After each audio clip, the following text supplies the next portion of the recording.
Greetings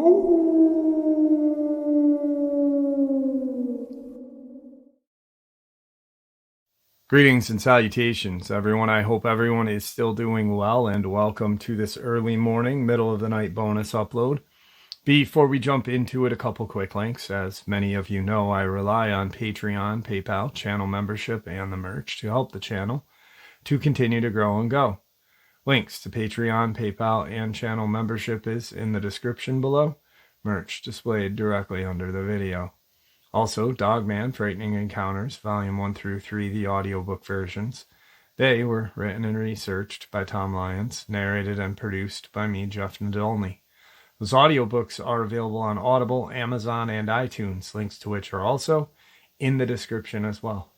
And finally, last but definitely not least, if you'd really like to help support this channel to continue to grow and go, simply subscribe. It doesn't cost a cent. Click that like button, takes half a second. If you don't want to miss out on any of the informative uploads that I put out daily, click that bell icon, and folks, please leave a comment and share the video. Why? Well, because all of these things really do help the channel to continue to grow and go. They definitely do matter, and they are appreciated. And with that, I have taken far too much of your time. Let's jump in to this early morning, middle of the night bonus upload, shall we? So, Randy, how are you? I'm fine. How are you? I'm doing well. Thank you for coming on, and thank you for taking some time out of your day to share this with us. I appreciate it. That's fine. Like I said, I don't mind doing this at all. All right. So, pretty much everybody that I read in the comment section was excited to hear about this in your words, because most encounters, they're just a sighting, you know. I mean, you and your brother you took one down, DNR came out, so if you don't mind, I'd love it if you could just go from, day one of hunting season that year. Okay. Basically, it started out like all of our hunting days. We start out here about 5:30, and we live about, 10-minute drive, 15-minute drive away. We took an old Jeep that we've always used for hunting, and we went down there and we done our hunting. It wasn't the first day of deer season. It was the second day of deer season. The first day, my son hunted with us, and when after the first day that evening, he'd come in and he said, he got in the old Jeep with us, and he said, "Did you guys notice how quiet the woods was all day today?" And my brother looked around and he said, "Yeah, I never noticed that, but yes, it was. It was very quiet all day." So we come home, and the next day we got up again 5:30 and go down to get on there. But my son had went with his father to go hunt that day, and me and my brother had went down and got in the woods, and basically we hunt in the same spot every time. I hunt. Usually there's an old tree there that fell over, and I sat on it. He sits about 50 or 60 yards away from me, and he sits on this old tree stump that we'd cut this tree down years ago. And this farm that we hunted on was rented by my uncle, and I've hunted on this farm ever since I was 13 years old. I've hunted on it. So I hunted on it since 1966. Okay. And the farm is always, up until even to this day, it's farmed by a relative of mine, So I still have access to hunt and all that. So anyhow, we was sitting there, and got there about 5:30 or so, a little bit after 5:30, and got on our stands. We sat there, and I did notice that morning that it was real quiet. And my brother, like I said, he was out 50 or 60 yards away. We were both sitting kind of along the edge of the woods, but we could see out into this cornfield that our uncle had just shelled some corn out of. And we were sitting there, and morning wears on, and about 10:30, I heard my brother shoot. So I stepped out, and when I stepped out, I thought, well, there was a deer there, and he was shooting at, maybe I'd get a shot at another one. Right. And when I stepped out, I realized that it wasn't any deer. It looked like a big German Shepherd dog running on its hind legs towards my brother, and he was shooting at it. And he had a 358 Winchester, which is a very high-powered rifle, and I had a 308 rifle. And we weren't supposed to be hunting with them. We were kind of illegal for the second day, but that's whole nother story, I guess. But anyhow, he'd shot it. He's shooting at it, and I shot at it. And when I shot, I seen blood fly out of its right shoulder. And like I said, the second shot I put in this rifle, I hit it in the head. And when I hit it in the head, it made a slashing mark at my brother with its right paw. And it actually sliced his shoulder, and I didn't know it till later on, but his chest. So I run down there to where he's at, and this thing is dead. I mean, it's dead after being shot in the head. There's not even any movement on it. Right. So anyhow, I run down there, and I said, Rick and I are both saying, what the heck is this thing, And I said, I don't know what it is. But I got him up there and got him back there, and I drove up. I run up, got the Jeep, come down, got him. We took it, went up to my uncle's house, and my uncle's wife called it in as a animal attack, a wild animal attack. And we sat there. Well, when the ambulance come, the two sheriffs came, and two ODNR guys. I knew there was another ODNR guy that I knew from high school days, and he was there, and he heard the call. He was hunting a couple farms away, and he came down because he knew that where we was at hunting. So he came down. So they're loading my brother up in the ambulance, and he's telling them, they're asking him questions, and I'm telling them what's going on. And they said, of course, they don't believe nothing I'm telling them. Nobody believed us. And I said, well, we'll show you. Come on. So my friend got in, and the ODNR guy that was my friend got in the Jeep with me. One of the sheriffs and one of the ODNR guys got in. And I never thought about it until the time, because they left. One of the sheriffs and one of the ODNI guard brought a pickup, and they come in two different pickups. The ODNR guys and the sheriffs come in two different cars. But I never thought about it till later on. But they asked me all these questions all the way down to where it was at. And what they were doing is questioning me to see if my answers were the same every time. I think is what they were trying to figure out, you know. And they never asked me one thing about the guns we used. They didn't even mention them, because we took the guns in and put them in our uncle's house, kind of hid them away, because we weren't supposed to be hunting with them. Right. Yeah. So, anyways, I took them down. I got out there, and only thing these guys could say is, "What the hell are that?" And I said, "I don't know." They said, "Well, it looks like a big German Shepherd dog." I said, "I've never seen a German Shepherd dog run 100 yards on its back legs." Yeah, absolutely. And this guy said, "Well, it was on its back legs." I said, "Yeah."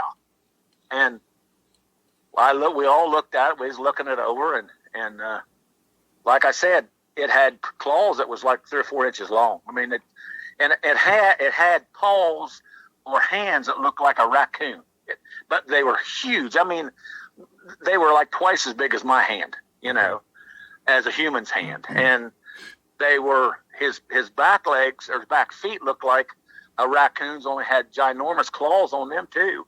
And the feet were huge. They were probably 15 inches long at least. Wow. And the body itself was coal black, except its stomach. It had white on its stomach, down its chest. And, of course, they looked it all over, and my brother had hit it 4 times in the chest.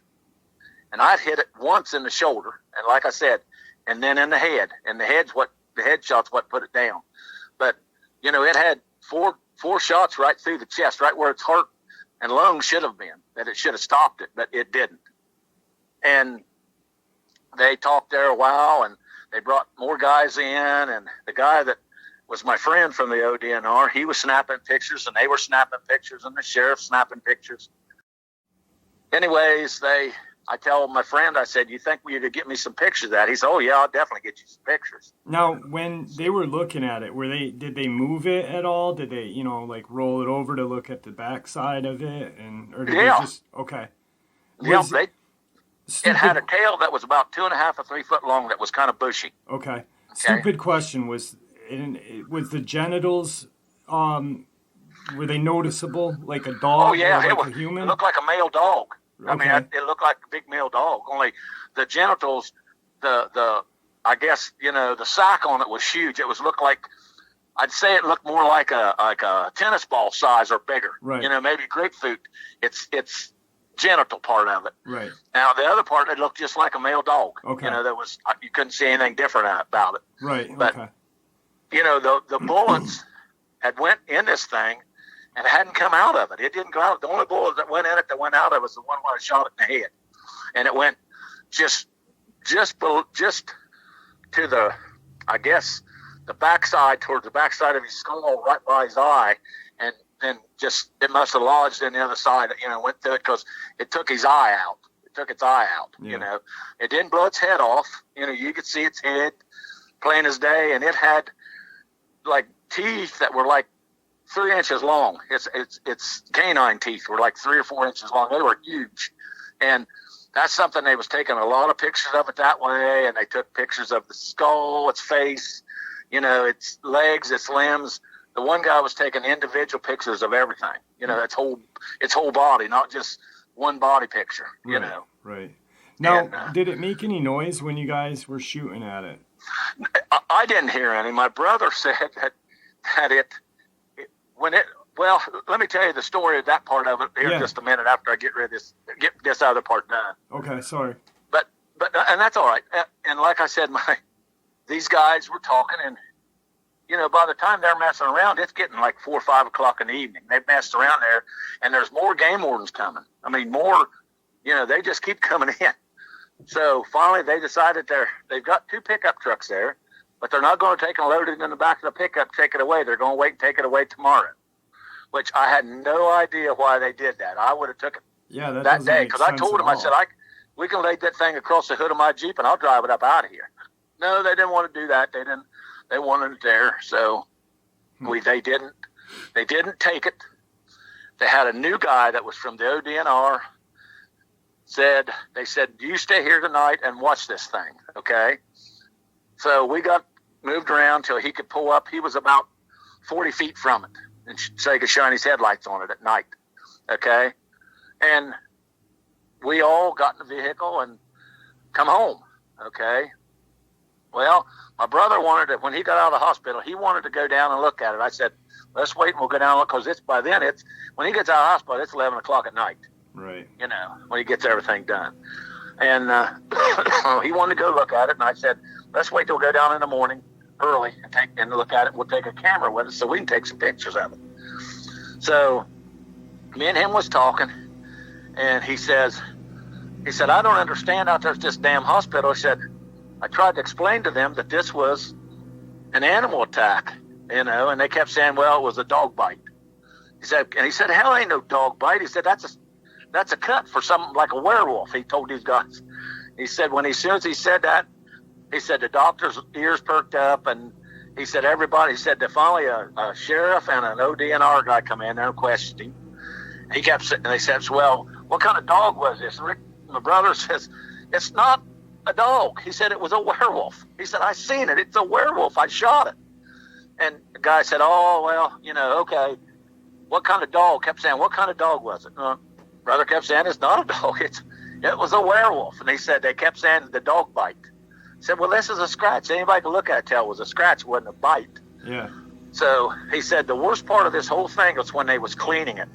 He said they had to look like a wire brush in them. Every one of them, he had 4 big long scratches on him and a little tiny one, like a thumb scratch, I guess is what you would call it, on him too. And he said they just kept calling it a dog bite. So he was pretty aggravated at him when we got out there. And he said the funny part was, he said he was sitting in one of them emergency rooms, and they kept saying, well, that crazy guy just come in over there, that crazy guy. And my brother didn't realize, but they're talking about him. So, and he, thinking, what crazy guy? I hope they don't let this crazy guy come over where I'm at. And it was him they was talking about a werewolf, So anyhow, I got my brother home, and I asked him some questions, and he was telling me that, he said, well, I watched these things. This is my brother's version. He said, I watched these things come across that cornfield, and he said they just kind of loped along. And he said, but I noticed that they walked funny. He said they were on their front legs, their 4 legs. There was 3 of them. And he said they walked real funny. He said they were just kind of loping around. He said they'd run a little bit, sniff around on the ground, run a little bit, sniff. And when he said they come up there closer to where he's at, and said he had his head down. And he's just kind of looking underneath of his hat at them, to see what they were doing. And he said, pretty soon, he said he realized how big they really were. He said these things were huge. And he said at first he thought it was just the neighbors. We were on the east side of this field, and said the neighbor a couple fields to the west of us had German Shepherds and Doberman Pinscher dogs, and he thought that's what they were. And he said, but they got there about 100, 125 yards from him. He said the biggest one kind of looked at him, and he said it growled or made a noise, sound like a growl to him, he said. And he said when it done that, he said he took the safety off his gun because he said he thought this thing going to come chasing after him. But he said as soon as he growled, the other two run like more to the south, running away from him. And said this one stood up on his hind legs and come right straight at him, running right straight at him. And then from then on, that's when I got involved and shot. He was shooting at it, and I was shooting at it. I never saw the other two, but he said there was 3 of them together at the time. So anyhow, we're getting ready to go back down there the next day and to look at it. And the game warden guy, the new guy, he's sitting up there at my uncle's house on the phone. They're yelling back and forth, and I couldn't figure out what was going on. My uncle come out of the house, and they said that thing's going. I said, what?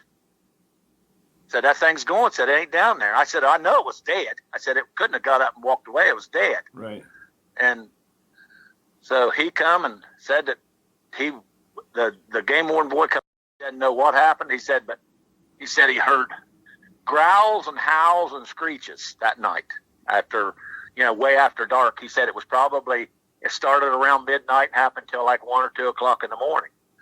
And he said when it finally stopped, said he kind of laid back there and said he kept turning his lights on and off because he had the vehicle running.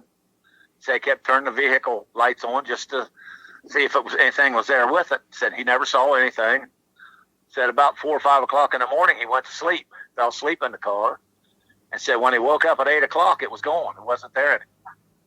And he said he had marks, strange marks, like handprints or paw prints or something on both doors, like it tried to open up the doors on his vehicle, on the latches of his vehicle. Right. And he said that was what scared him more than anything. So he come up out of there. But then of course, all the game wardens guys come down there, and they thought me and Rick took it. And they thought me and Rick had taken it. And we, like I said, we wasn't even back down there now, Yeah. So we everything just kind of went to quiet, and you never heard anything more about it for a long time. And about, I don't know, 2 or 3 weeks later, there was a black SUV sitting down into my brother's driveway. When my brother would drive down there to see who they was, they'd take off and run away, leave. So one evening I went down to try to see them. They'd done the same thing, run away. So they didn't know that I had another way out of my driveway, and I went around the road and come around in front of them, pulled up in front of them so they couldn't get out. And my brother walked down over the hill, and we jumped out and we asked these guys what was they doing there. And the guy said, well, this is the first time we ever been here. So we're looking for and named some kind of bogus ass road that there ain't no road around here even close to that, Yeah. So we talked to this guy. I said, well, you're going to have to stick around here until we find out what's going on. I said, I want to see some ID and stuff. Well, the guy didn't want to hand me his ID or give me his identification. So by then I took and had lost all my mind or temperature or whatever. And I told him, I pulled a pistol out of my pocket and told him, I said, well, if you don't, I said, we're going to just end it right here. So then he handed the things out or tried to hand it out to me, and I made him throw it out. They made him throw them out on the ground on the passenger side where my brother was. And there had some kind of a AIC or ASI or ASSI or something that said on their IDs, which I think they was bogus, Right. So anyhow, I don't know, a few weeks later, they was there again. And my brother went down this time, and they said, well, we're still lost. We can't find this road. Well, my brother said, there ain't no name or ain't no road around there like that. And by that name, there's not even, said, you're not even close to anything in that name. So anyhow, my brother had went back in the field, and we went back there one time and behind his house in a field, and we were shooting guns, and we come across a guy in a camouflaged uniform and or like camouflage clothing, and he was just laying back in there. And Rick said, I walked over and I said, what are you doing in here, buddy? He said, oh, I was back here hunting turkeys. I said, well, ain't turkey season. What are you doing in here? I said, you're on the wrong piece of property. Oh, well, I'm supposed to be over here on these other people's property then. I said, who are you supposed to be on? Well, he couldn't tell me the name of the farmer. So it was some kind of a bogus bullshit deal that they were watching my brother and I. That's what it was. So, wow. And it may have been such a thing that they were there trying to protect us. I don't know. You know, maybe these things, they know that these things would try to smell us or trail us home or whatever, you know? Yeah. So I really don't know anymore, you know? Yeah, you can't, I mean, you don't really know. I've heard so many encounters where, you know, the whatever they are, whoever they are, you know, go follow the people home to protect them, or is it to scare them, or you don't really know. Keep them quiet. It's definitely crazy. I was trying to put together like ASI or you know, and I'm like animal service investigation or something like that, or you know. But now, what was their demeanor like? Were they, you know, I mean, before you obviously pulled out your pistol on them, were they? Well, before they were okay. They were courteous and nice and all that. But when I told them, I said, well, I need to see some ID, then their attitude sort of changed. Right. And when their attitude changed, I thought the guy was going to try to drive around my vehicle because I had to pull in front of their car. And my brother had of course they didn't know, but my brother had a pistol on him too, and he had it behind his back. And I just pulled my pistol out and said, boys, I'm telling you, it's just going to happen unless I don't get some information. Yeah. So they was going to hand me the card to me, but I know not to take nothing from somebody's hand. You know, I'm smart enough to know that one of them guys could grab you or something like that, you know, and done a whole world of hurt to you. So I told them to throw it out on the passenger side. So I made them throw both of them out. Don't know their names. John Jameson was one of them, I think. But it's been so long ago, I can't really remember. Right. So, but I think that was the one of them that was on the thing. And like I said, after I pulled the gun out on them, the whole demeanor changed. They was real kind and courteous again. So, you know, and I wasn't going to do anything, I'm going to tell you, but I was just so fed up with trying to ask these, you know, this went on for like 2 or 3 weeks that we tried to pull down there.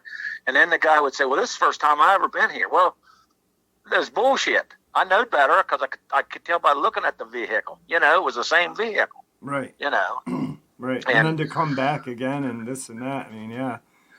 It's definitely... and I like to say, I don't know.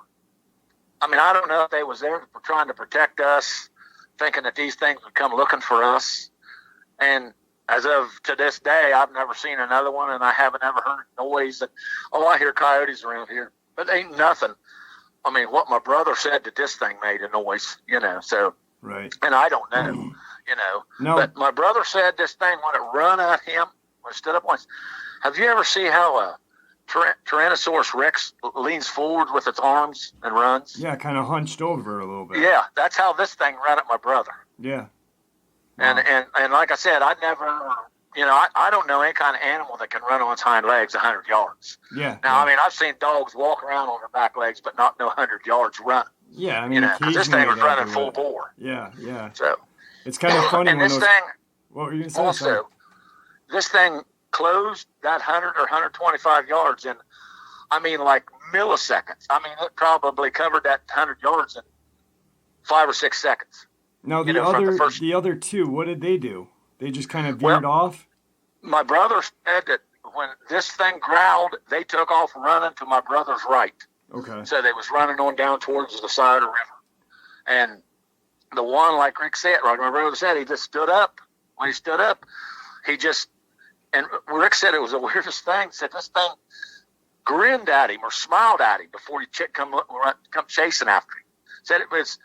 He said, I don't know if it was when he was showing me his teeth, or if he just thought, well, here's a meal.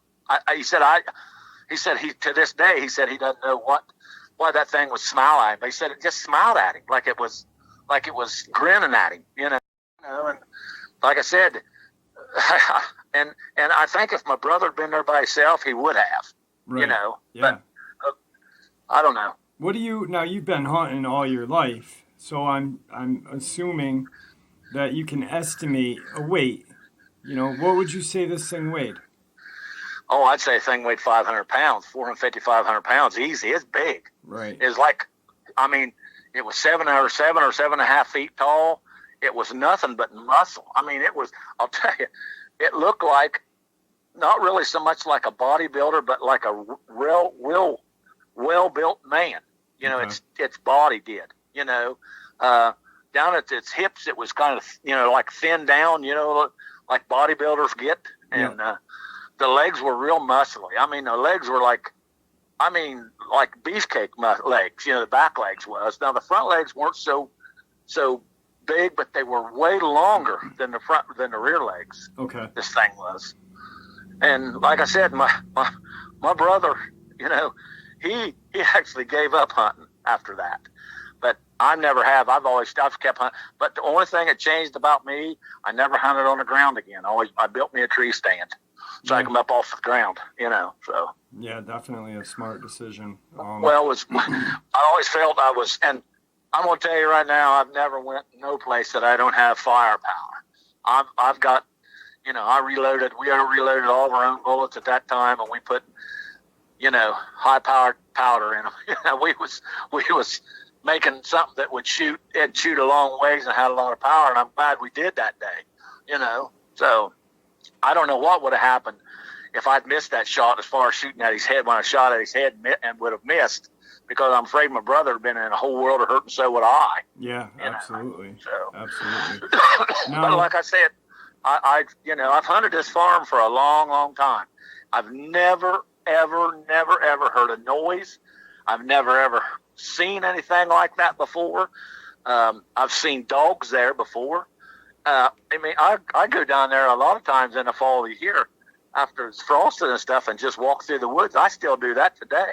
Right. You know, but I don't never go without a gun. I always take something that's got a lot of, you know, it's got some oomph to it, I guess. Yeah, you know? Yeah.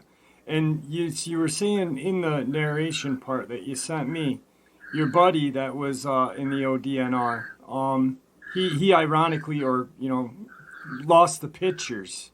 Well, what he said was the pictures didn't develop. Okay, yeah. So, you know, which I think it was bullshit. And I've asked him. He's retired now, so I ask him all the time if he still got them pictures. He'll say he doesn't. And today he says, I don't know what you're talking about. That's just, you know, that's what he says. He doesn't know what I'm talking about. I said, well, what about that big werewolf-looking thing we shot? Well, I don't remember that. He said, that's been so long ago, I don't remember. Now, you know you'd remember something like that. Yeah. I don't care who you are, you know. So, but it's you know, typical, I guess, your government at work trying to tell everybody that there's no such a thing. And I call it a werewolf because it looked like, I don't know if any of you guys seen the Van Helsing werewolves in the Van Helsing movie. That's exactly what it looked like. When old Van Helsing's turned into the werewolf, them ears on top of its head and that muzzle, them two things could have passed for each other. I'm telling you, it could have passed for the same thing. Right. So, and your brother, that's kind of funny too, because I'm just thinking about how, you know, your friend there, he kind of just washed it away. But maybe like the DNR and the sheriff and everybody, they kind of got together and, you know, phoned the hospital and said, hey, label this a bite. You know, we don't want any paper trail on this. You know, and that's why they were so adamant about, you know, what kind of bite, what this and what that, and, you know, just the government and media bullshit. Yeah, well, and that's what me and my brother have always said, because like he said this wasn't a bite. He said a werewolf scratched me with its front claws. He said this is a werewolf. And he said I was adamant about telling him. I said write that down, that this was a werewolf attack. And people look at him like he's crazy, and that's one of the reasons I think that he doesn't want to talk about it anymore. Yeah. I truly think that he thinks that, he's 5 years younger than me, so he's 62, and he just want to kind of let it go. He doesn't really give a shit about it, I think, anymore, And like I said, his kids, his grandkids, his wife that he has now knows nothing about it, The only person that really knew anything about it was his first wife, and my second wife knew about it, and our mother. That's the only ones that ever, you're the first person I've ever told this story to. And I mean, I know it sounds crazy, but it happened. We was there. I mean, seen this thing, and like I said, it probably weighed 450, 500. It was the biggest, it looked like, I don't know, like a calf, like a half-grown calf. Okay. Is how big it was, I mean, it was huge. Yeah, absolutely. And like I said, it had a kind of a bushy tail. It was basically all black. I mean, this thing was so black that it was black. I mean, if it would have been nighttime, you couldn't have seen this thing. That's how black it was. Yeah. And another thing I would say about that scratch or that cut on my brother, he said that the reason they wanted to clean it so well is, he said, when they started cleaning it, it had dead meat that was left in it. Oh, not from my brother, but from the claws, evidently, of this thing. Yeah. Bacteria and shit like that. Yeah. Oh, yeah. And that's what said. They cleaned it, and they give him, I forget how many different shots, and all that stuff, and pain medicine. Like he said, he wasn't in any pain. Like he told him, he said, this doesn't hurt. He said, this isn't hurt. Yeah. So that's strange. I mean, if you think about it, a gash, any kind of gash, it hurts after a while, wow, that's definitely weird. I'm thinking, because you were talking about how the other two ran to the right, and to the right, you said, if I heard you correctly, is a river. I'm thinking that you guys were just in the wrong spot, it was a chance crossing, that these were heading toward the river to use the river edge there to travel. And, just a random thing, and this guy saw you and probably said, shit, we're they're gonna shoot at us, so hey, I'll be the one that takes it, Well, and I've always thought too, that's what me and my brother talked about, that it was something that was just moving through the area. Yeah. They weren't, and it was just happenstance that we was there on the day that gun season was for deer, and they just happened to be coming through there at the same time. And it was just luck of the draw for him, and bad luck for my brother, Yeah. And like I said, my brother, you can't even hardly see the scar on you can't see the scar on his chest. You got to look so hard. It wasn't a real big cut on his chest, but it was cut. But the one on his shoulder, it was right at the top of his shoulder and arm. It looked to me like it was deep, but they didn't stitch it up or anything. So I like I said, I'm not no doctor, medical person, so I don't know. Right. But they just kept making him. They give him some kind of can't think of what it's called now. They gave him some kind of a medicine to put on it, but he had to put peroxide on it every time that he changed the bandage, which he's supposed to change the bandage every 8 hours. And every time, my brother said, every time he poured peroxide on it, said it just foamed, or it looked like it was infected, Wow. Yeah. So that's crazy that it didn't hurt. I mean, that right there baffles me, because you think something like that would hurt. Well, you got to understand, my brother is one of the toughest people I've ever known in the whole entire. And I've known some tough guys, but I've seen my brother fight 3 or 4 guys before whip them all. So he's not no sissy. Right. He's not a sissy by any means. Right. But like I said, he's just tough. I mean, he's tough. And but like I said, I just my thing is that, I've asked that, like I said, my friend from the ODNR, he's all the time telling me he doesn't know what I'm talking about. Said that there was never no pictures taken of that. I don't even know what you're talking about. There was never no pictures. There's never any pictures. So, like I said, typical guy that I guess, he worked for the government, so he had to go what the government told him, I guess, you know. Yeah. So, and when he was doing this, he was higher up in the game warden. There's only 1 or 2 or 3 people ahead of him that was his boss. I mean, he was one of the bigger bosses at the time, so. But like I said, there was probably 10 to 15 of them guys showed up down there through the day, looking at it, taking pictures. Yeah. So, so I know should have been pictures someplace. Yeah, there should be somewhere. Not all of them didn't develop, quote unquote. Oh yeah. Yeah, that's what I thought too. Yeah. Well, and I keep calling this thing a werewolf. That's what it reminded me of. Yeah, absolutely. Is a werewolf. Yeah. Now, I don't know. It could have been what they call a Dogman. I don't know. I mean, it was just my brother said that. When I seen it, I didn't see it on all fours at all. All I seen it was up on its hind legs running towards my brother. Right. And I'm telling you, it was fast. I mean, it was really fast. It's no wonder that people that's by themselves don't survive if they come up missing. I mean, and the claws that this thing had, and I mean, it didn't. The claws didn't retract or anything. They were just like. I mean, they were, if you have your hand and you put like a claw on the end of your finger, 5 or 6, that's what it looked like. It just looked like it was part of its hand growed, the claw was growed out of its hand. But I assume it's like a fingernail or something like that, or the claws, but it looked like it was the hand and the claw were all very capable of working together, I guess. You know what I'm saying? Yeah.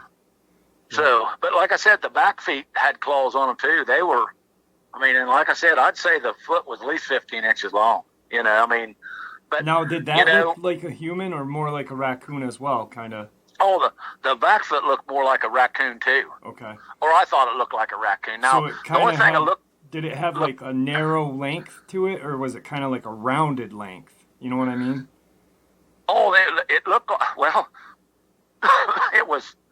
it's actually the foot reminded you of a raccoon, other than after you got past where the claws are. Right. Then it looked more like a person's foot. So it had, it was digits just, and everything too. Oh yeah. Okay.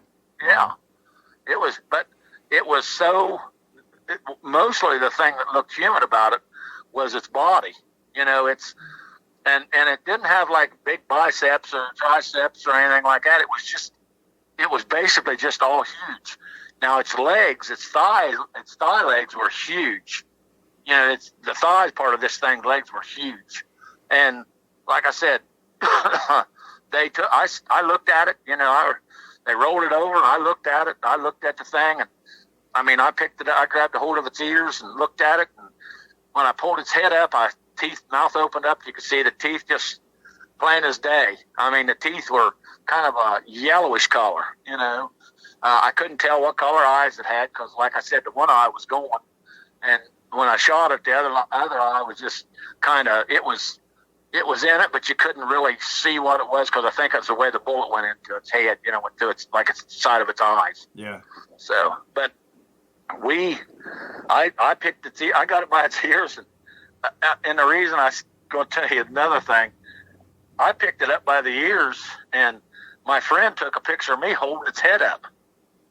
Having a hold of it. Yeah. And that's when I said, well, I want a couple pictures of that.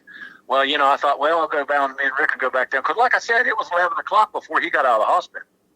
And he wanted to go down and look at it. And I wish we had, and I wish we had took some pictures of it then. But, it's 11 o'clock at night. And he's got to take pain medicine, and he's not in pain, but he's still supposed to be taking this stuff. I know I kick myself in the butt all the time for not going back down there with my own camera and taking pictures of this damn thing myself, because I knowed I would have had pictures of it, so. Yeah. But like I say, it was just, I think it was just a freak thing that it was there when we was. Yeah, I agree. You know? I agree. I think it was definitely just a random occurrence. You know, just you guys were at the spot and they were at the spot, and boom, it was, you know, something that happened. I'm wondering if the DNR, if they lied and sent another truck out while everyone was, you know, and put it on the truck and took off, or if the other two came back and took the body. You know? Well, they the DNR boy, he was panicking because it was going. Right. You know, and I would have thought that if another truck had come down there and got this thing, that he wouldn't have been a big panic. He would have left. He wouldn't have stayed there overnight. Yeah, you know, they wouldn't have done that. He'd have said, "Oh, they come down, got it, and left," and that'd been the end of it. But this boy was panicking because this thing was stuck out from underneath his nose, and I believe, my own personal opinion is, I believe that the other two things, or however many was there, you know, there may have been more than two. I mean, it's just that my brother seen three of them. Right. But I just keep thinking that the other two came back and got them. Yeah. Got it, drug it off. Is what I think. Yeah, not leave one behind. Makes sense. Well, and down there in them woods, there's places you can't crawl through. You know, it's just that thick that you can't even crawl through. So, I mean, they could get something, dig a little small hole and throw something in a hole and kind of cover it up, and you'd never know it was ever there. You know, put leaves and stuff back over it. And I think these things are smart. I think these things are smarter than people would ever give you credit for. But I don't understand. My thing is, like my brother said, he would have never shot at this thing. He would have never shot at him. He said because he was just thinking they was great, big, huge dogs. You know, he said, if that thing hadn't stood up on its hind legs and charged him, he said he'd never shot at it. Right. You know, but like I said, you know, this thing probably didn't know that. I still think that he's seen Rick sit there thinking that it's going to be a free meal. Yeah. You know, so, you know, it was going to be an easy meal for him, you know, and I also think sometimes that my brother said that the two run off to the right. I just kind of wonder, because we never seen them, or I never seen them. He never seen them after they took off running. I just wonder if they wasn't coming around trying to circle around, get in behind my brother. Yeah. Yeah, that's absolutely, you know, I mean, they was trying to circle, you know, to get, you know, for an ambush type thing, you know. Yeah, because if you didn't see them, chances are they might not have seen you. The second they heard your shots coming from a distance, they probably got the better idea to take off. Well, like I say, I don't know what all these things think. You know, I'll tell you something. I would really like you to ask, if you could ask Victor for me, sure, or William, whichever. How many of those things are in the Ross County or Benton County area? If he could know. Yeah. Next time I talk to him, I will ask him. And like he's going to say, they travel. So it'll just be at that moment, you know what I mean? But when I talk to him next, I'll ask him. Well, I mean, if you think about it, just ask him for that for me. I'd really appreciate that. And I'll text you. I definitely want one of those books of Victor's. Yeah, when they come out, yes, everyone. Yes, if you could just send me a text or something to let me know, you know, about what's going on. And also, I was going to ask you another question, which this amounts to nothing, but where do they have these cryptid things at? That they have the werewolves and the Dogman and stuff. Where do they have these shows at? What do you mean, the shows? Well, like he's talking about going to something where they're going to have his books and sign these books and stuff. We were talking about, we were just going to have we're trying to figure out like a place to do like a book signing if we do one. Okay. But it's not. I don't think he's not going through Amazon. He wants to do hardcovers and then possibly later on, do digital ones. But so I'm probably going to make an announcement on my channel for a couple weeks, and we'll figure it out when it's ready to go. But then maybe have a book signing somewhere, in middle USA, somewhere where it might be everyone can converge and go and sign, not everybody, but, or send them out to people that want an autographed one. I think that he should do that is, for those people that can't be present for a book signing, that he signs them all, to be honest with you. What I'd like for him to do is sign them all, and that way, even if he could send one to a person, at least they would have a signed one. Because I would love to read his stories. I'm telling you, every time he comes on, I listen to it, I'm just thinking, man, this guy lived a life. He lived a life. But I'm telling you, he's got the biggest set of balls of any man I've ever known. Because after me seeing that one that I shot, I would never want to hunt another one. I'd never want to hunt one. I'm telling you, that would be such a frightening, oh my God, that would be such a frightening encounter for me. Bad enough, the one that happened, without going looking for him, Yeah, I agree. But like I said, if you ever talk to him again, tell him that I think that he's got the biggest set of balls any man I ever know. I will. And what I'll do is when I talk to him next, I'll text you that day, and what you've got around your area at that particular time. Okay. Yeah, if you could do that for me, I'd so appreciate that, because, like I said, I've never seen another one. I've never heard anything other than coyotes. I know it's a coyote because I know what a coyote sounds like. Right. So I just wonder if there's not any here and they was just traveling through. That's what I kind of think sometimes. Absolutely. So, absolutely. But, well, we're up on about an hour here on my recording time. Is there anything that you'd like to say to everybody before we stop the interview? Well, not a whole lot. Just be careful when you're out. Don't go walking, without something that you can fight with. I'm telling you, these things, I don't think a little .38 pistol would stop one, but at least maybe it would hurt it enough that you could run away from it or get away from it. Yeah. But and I really appreciate that you listening. I appreciate that you think what my story was worth listening to. So yeah, I appreciate you coming on. I really do. I'm going to end the interview, but don't hang up, okay? Okay. And there you have it, folks. I hope you all enjoyed this early morning, middle of the night bonus as much as I enjoyed sharing it with you. I'd like to thank you all for supporting the channel. It is, after all, your support that helps this channel to continue to grow and go, and what gives us all a place and a chance to share our experiences and theories judgment-free. Everyone is simply treated with the respect that we deserve. Please stay safe, happy, healthy, and ever vigilant, keeping an eye on our children, pets, family, and our friends. These creatures are real.